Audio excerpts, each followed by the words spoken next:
I know it's easy for us to feel like there's something wrong with us whenever we self sabotage.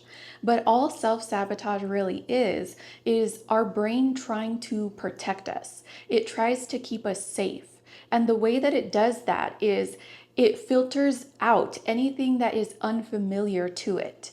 So, anytime that maybe a new opportunity falls into our lap, or maybe we want to apply to a new job because we know it'll be better for us, but we put off the application because we're too scared or we're doubtful of ourselves, or we feel like, you know what? I thought it would be a great idea to apply to this job, but I also don't think that I have the skills for it. You start questioning yourself, right? So, what you end up doing is you either end up procrastinating, overthinking, or avoiding, or perhaps a combination of all three.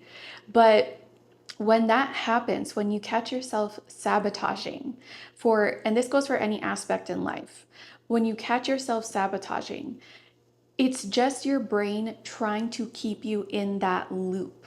It tries to loop things over and over. And when this happens, right, when we catch ourselves sabotaging, a lot of the time we'll feel like we're lazy. And we're like, why am I so lazy? I know I want to do something for myself. I know I want to do XYZ, but I can't get up off the couch, or I can't get myself to fall into a new routine, or I can't get myself to pick up new habits. So now I also feel like I'm unmotivated or that I'm not dedicated enough. And we start putting all of these labels on things, right? Well, I didn't do this, so now I must be this. And just putting labels on ourselves like that is also what keeps us stuck. All of that ties back to your identity, who you know yourself to be as well. Another example that I like to give, and this is something that I talk or I talk about with my clients, is when it comes to relationships, right? And again, this is just an example, so you could apply this to any aspect of life. But let's say that you've been talking to someone or you've been dating someone for a while now, right? And I'm sure you've heard of that 3-month rule, right? When you're talking to someone or you're dating someone, and once it hits about that 3-month mark that you've been talking to this person, things start to go south, right? But let's take that label, the 3-month rule, and let's kind of unpack that. Because if you're talking to someone and you have that belief in your mind, not only just in your mind, but you feel like it is a hardcore fact that at 3 months people start to act shady, or they fall off, or something happens at the 3-month mark, right?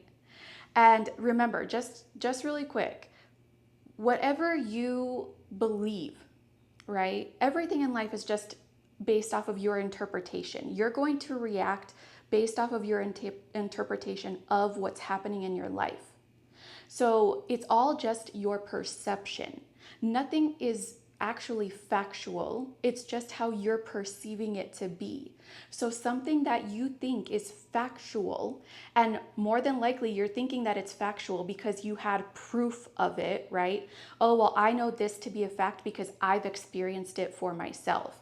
But truly, is it really a fact, or is it just your interpretation of the experience?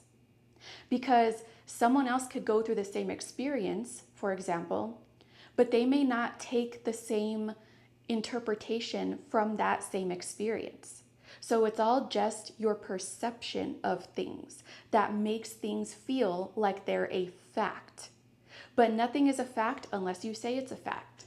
That means that things that you think are facts right now don't have to be a fact 5 seconds from now. It's all based off of your decision of the perception and interpretation of those things.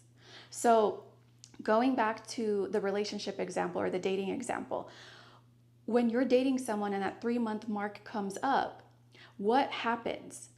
You'll brace for impact and you'll be like, wait, it's about 3 months. I know that 3-month rule. I feel like it's true, or maybe I've experienced it before, so it's a fact, right? And so you brace for impact and you stop putting forth effort into this person that you've been talking to. You pull your energy back. Why? Because your brain is trying to protect you. Because if you believe in the 3-month rule, that means that your brain coming up on 3 months is like, whoa, whoa, whoa, buddy, we need to pump the brakes now. This person's probably going to act shady. How about we see how this plays out? Because I guarantee you they're going to start acting different. So you pull your energy back, right, as a way to protect. What does this person do? Remember that reality is always a reflection of you. So if you pull your energy back from someone, what do you think happens?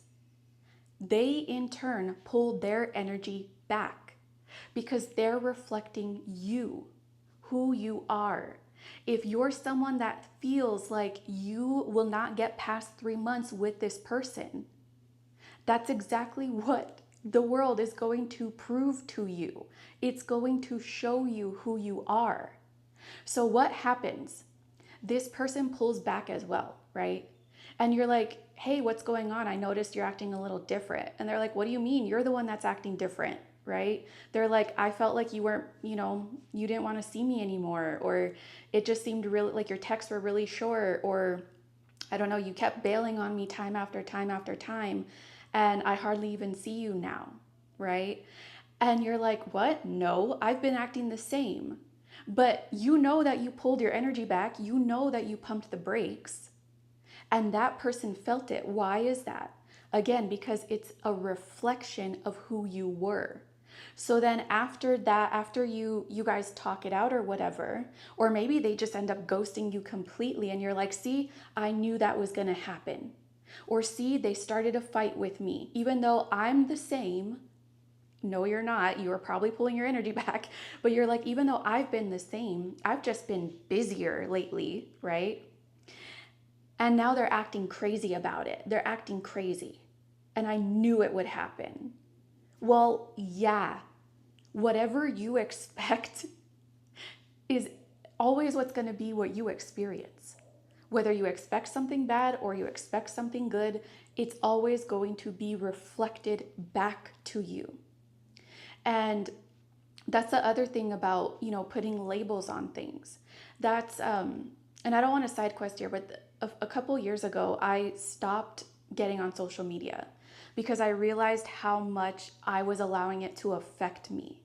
And there's always so many labels, there's always so many, all this trendy stuff. And I'm not saying all of it is bad, okay? But a good majority of it was, not helpful to me.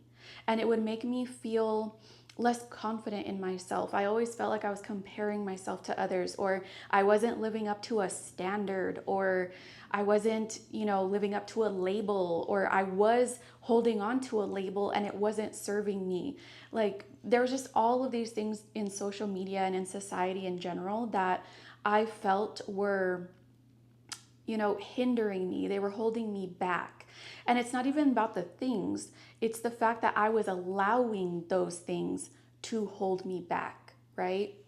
So, in turn, I would self sabotage opportunities that would come up in my life. And I would be like, oh no, I'm too scared. Like, I used to be a scaredy cat for everything. I was so scared to try new things, experience new things, talk to new people. And a lot of the time, I didn't really know why. But I knew that there was just something deep down inside, unconsciously running in the background of myself that was keeping me from experiencing things. And it was keeping me in a state of anxiety, a state of depression, a state of overthinking. I would procrastinate a lot, just everything, everything. And I would use those terms, right? The labels. Oh, yeah, it's just my anxiety. Oh, yeah, my depression. Oh, yeah, my overthinking, right? And it would keep me in those states of mind or states of consciousness where I would constantly keep experiencing the same unwanted thing over and over, constantly self sabotaging myself until finally I realized, just one day I was like, this is ridiculous. I cannot keep living like this. And it took was that conscious awareness of, you know what? Anxiety, depression, feeling unmotivated, feeling lazy, overthinking, self sabotage, all of it. None of that can live without you. You're what keeps all of those things alive. And the more that you continuously affirm those things as a true hardcore fact for yourself, that's always what you're going to experience.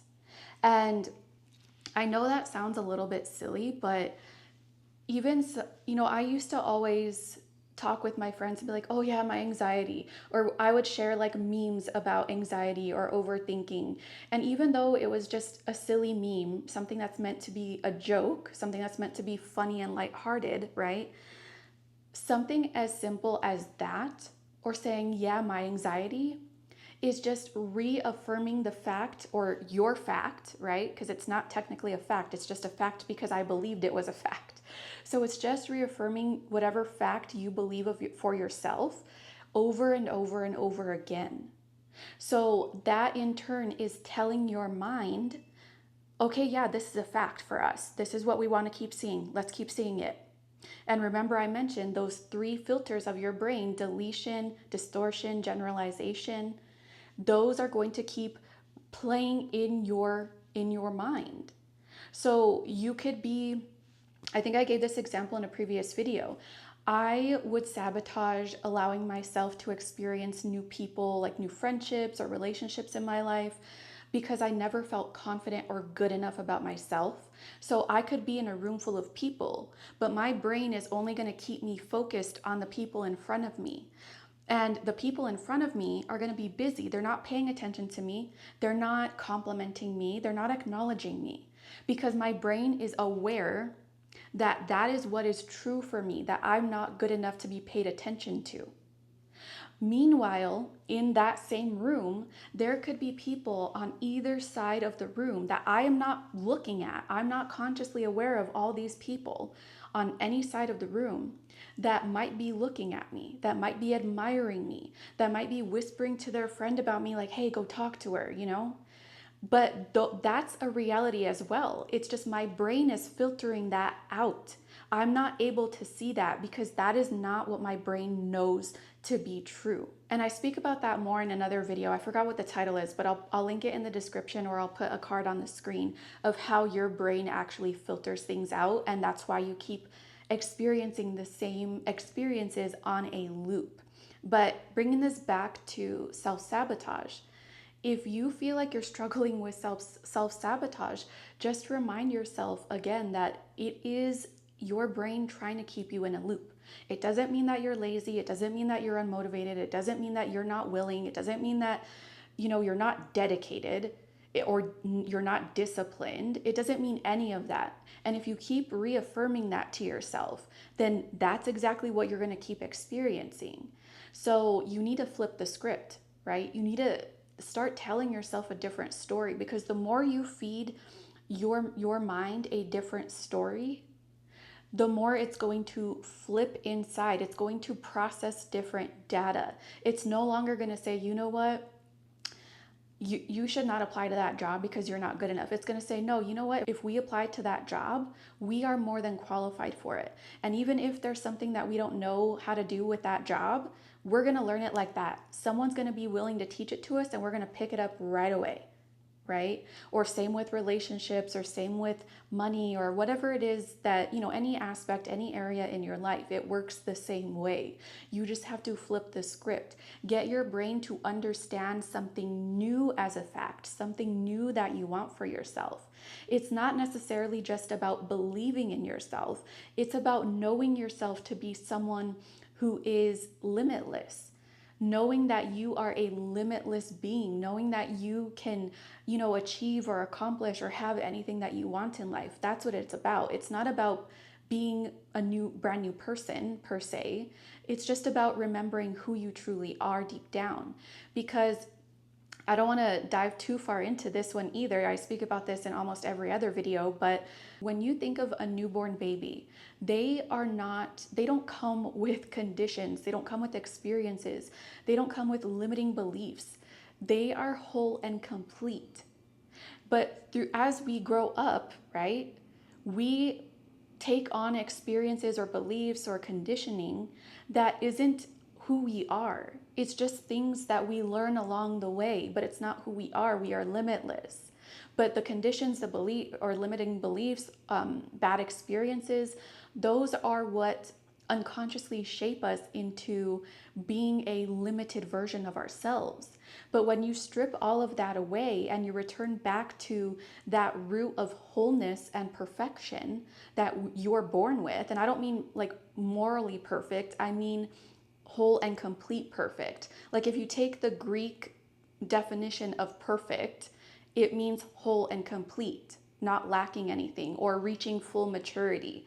So again, not perfection in immorality type of sense, but perfection in a whole and completeness type of sense. So when you remember that you were literally born perfect, then you step back into that. Step back into that knowing, because that is who you really are.